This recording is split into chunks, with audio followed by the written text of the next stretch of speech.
कि इस बार बच्चे को देखेगा, बच्चे के मन में डर पैदा था कि, और वही हुआ कि 15 साल से 18 साल के बीच में हम भोका भोकी, हमारा सुइया कैसे बिके, हम किस तरीके से जाएं, किस तरीके से करें, ये सुइया तय कौन कर रहा है? डबल डोज या पहला?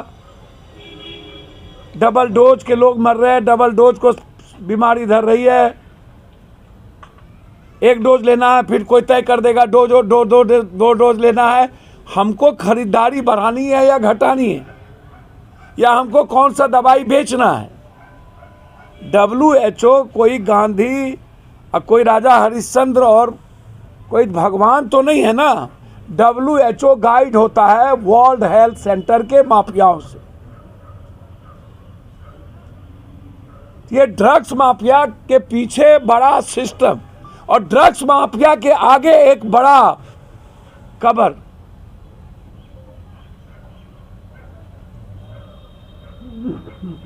तो आम आदमी के भीतर तो सरकार और सिस्टम ही डर पैदा कर रही है।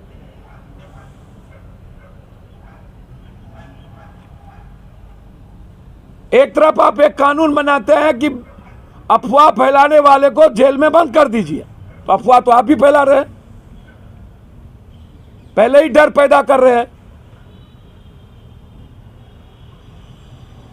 सरकार अपनी कमजोरी को छुपाने के लिए, कोई भी सरकार के पास हेल्थ की व्यवस्था नहीं है, कोई भी सरकार तैयारी नहीं करती है, पहले से सरकार जिम्मेदारी को महसूस नहीं करती है। सरकार सत्ता, वोट और सियासत की राजनीति में, नफरत और जाति में उलझी रहती है। नतीजा वो अपनी जिम्मेदारी से अपने पीठ को झाड़ने के लिए जनता पर थोप देती है, और कर्फ्यू और अन्य जैसी चीजें जिसको वो बंद करना चाहती है, ताकि वह यह साबित कर दे मैंने कोई निर्णय लिया, और जनता के वो भीतर डरा करके घर में बंद कर दो, और हम सब लोग अपनी अपनी जिम्मेदारी से मुक्त हो जाओ,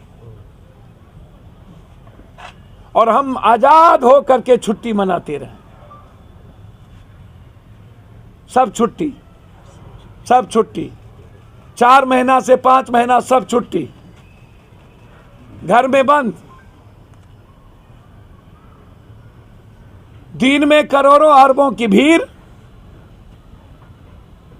और सोने के वक्त कर्फ्यू।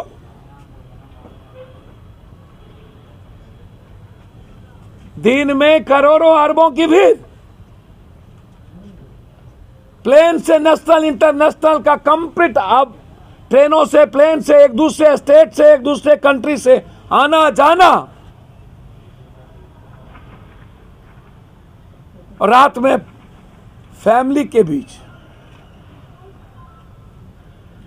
जीवन जीने पर भी पाबंदी लगा देना। मेरा सवाल यह है,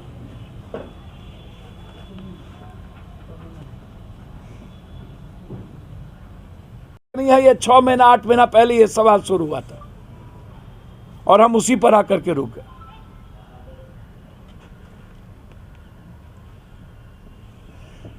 तीसरा सवाल है कि बजट के पहले कोरोना का पदार्पण होता है, और बजट के बाद जून में कोरोना चला जाता है। मतलब बजट का 3 हिस्सा पैसा कोरोना के में हमको डाइवर्ट कर देना है। एक तरफ छुट्टी, एक तरफ लूट।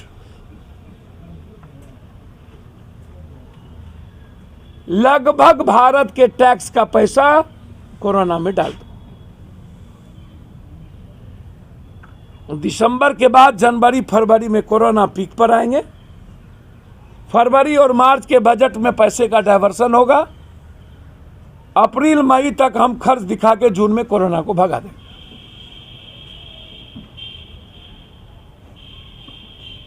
और हम खुद तय कर लिए कि ठंडा में कोरोना बढ़ेगा, गर्मी में कोरोना घटेगा, ये भी हम ही तय कर लिए। हमें जैसी जैसी लूटने की सुविधा प्राप्त हुई, वैसा वैसा हमने तय कर लिया।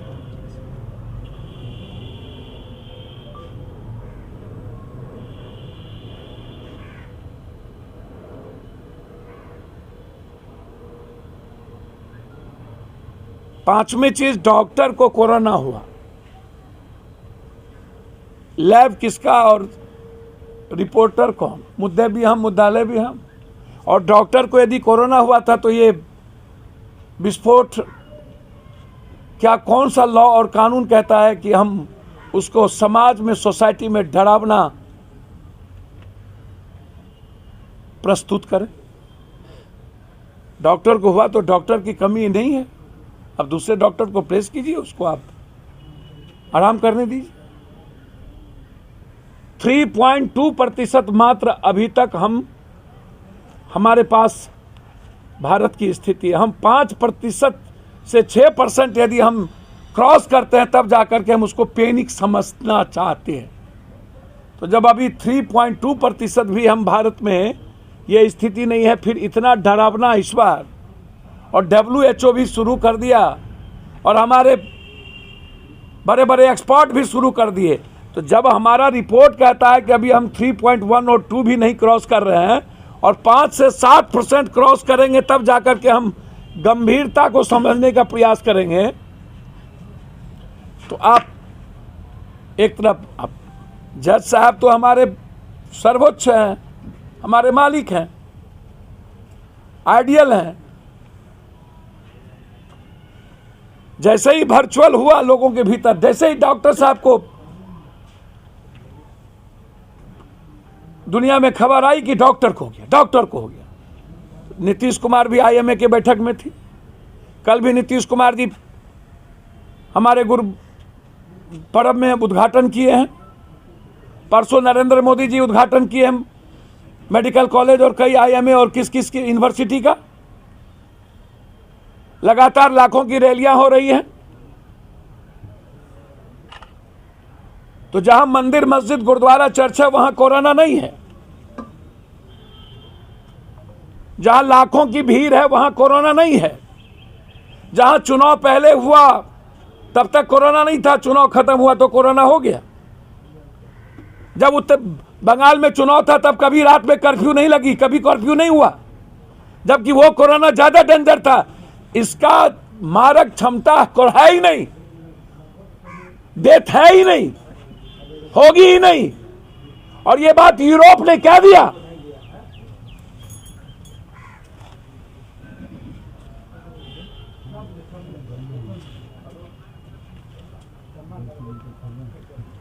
मुझे आश्चर्य होता है जनाब,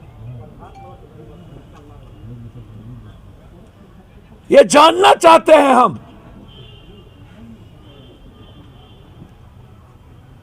कि आखिर ये परिस्थिति पैदा क्यों हो रही है,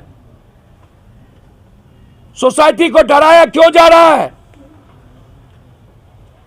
आम आदमी के भीतर उसकी जिंदगी को सुरक्षित करने की कौन है इसके पीछे? भारत की जनता और बिहार की जनता पर क्यों थोपे? आज आप रैली करने जा रहे हैं,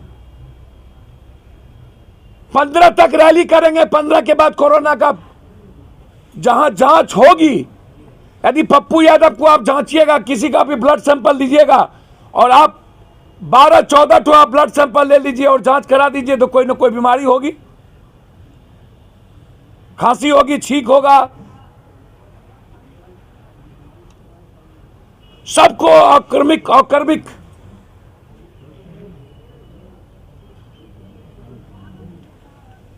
एक नेता को पैनिक नहीं बनाना चाहिए कभी। इस चारों संस्थाओं पर दुनिया की जिम्मेदारी है, न्यायपालिका, विधायपालिका, कार्यपालिका और हमारी आप चौथी स्तंभ, और हम चारों मिलकर के डरा रहे हैं। यह सही नहीं है, मैं इसको सही नहीं मानता। मैं इसलिए सही नहीं मानता हूं कि जहां चुनाव होता है वहां कोरोना क्यों नहीं होता, जहां लाखों की भीड़ होती है वहां कोरोना क्यों नहीं होता, वहां जांच क्यों नहीं होती है। जिस 4 स्टेट में चुनाव होंगे वहां पर आप मार्केटिंग करने के लिए डोज बढ़ा देते हैं, और जहां पर चुनाव नहीं होता वहां पर आप सुइया तक नहीं देते हैं। ऐसा क्यों? एक तरफ जांच को कम कर देते हैं चुनाव के क्षेत्र में, प्रदेश में, और सुइया को बढ़ा देते हैं कि मैं सुइया दे रहा हूं, वोट हमें दो, और हमारे यहां कुछ नहीं है। और दूसरी तरफ जहां चुनाव नहीं है वहां जांच बढ़ा देते हैं और सुइया को घटा देते हैं, क्योंकि यहां वोट नहीं लेना है।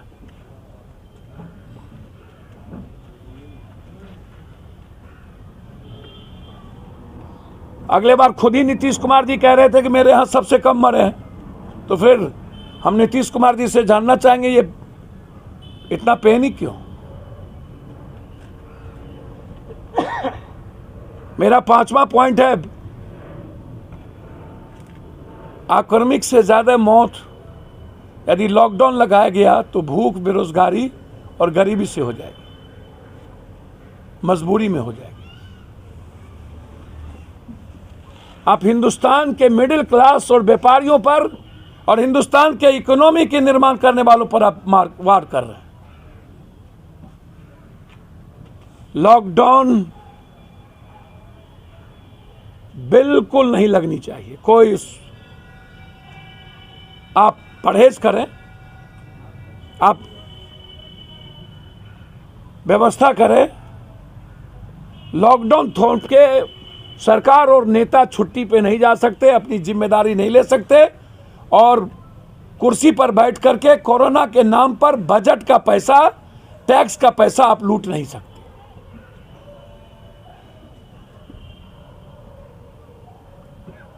हम हमेशा तैयार रहते हैं।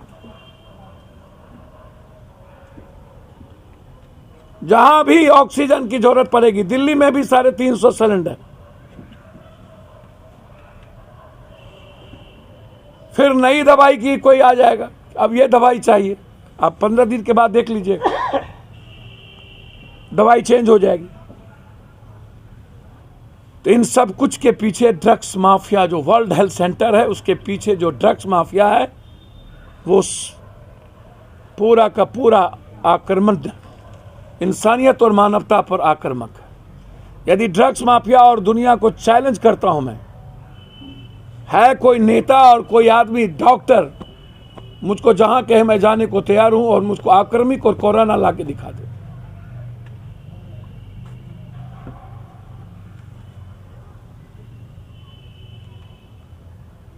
हर फैमिली से मिला, हर लाश उठाए, कभी कोरोना नहीं जाना।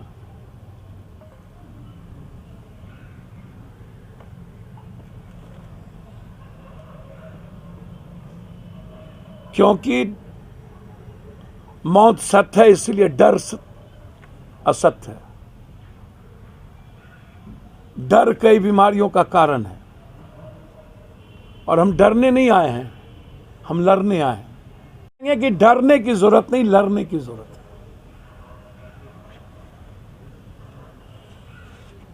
है। जैसे राष्ट्रभक्त और राष्ट्र प्रेम में अंतर होता है ना, जैसे सुंदरता और स्मार्टनेस में अंतर होता है। सुंदर होना जरूरी नहीं है, मासूम होना जरूरी है। सुंदर होना जरूरी नहीं है, स्मार्ट होना जरूरी है।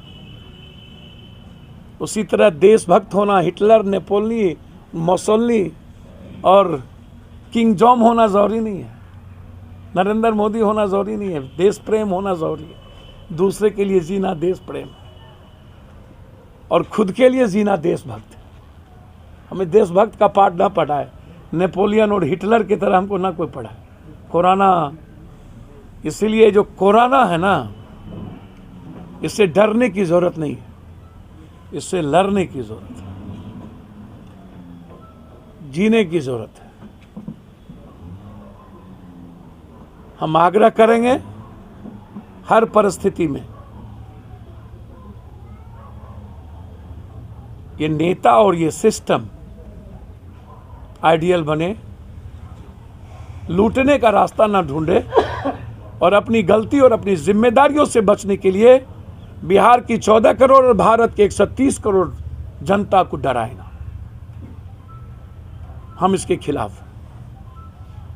जन अधिकार पार्टी लॉकडाउन लगाएगी तो मैं इसका विरोध करूंगा।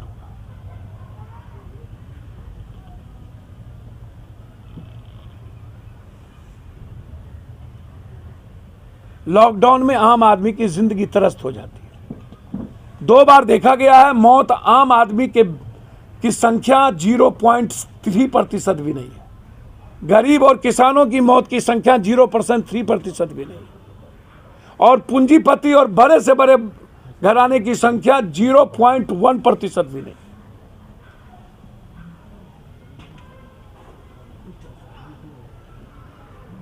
इसलिए अकर्मिक के नाम पर हम डराने नहीं देंगे। ओमिक्रॉन हम डराने नहीं देंगे।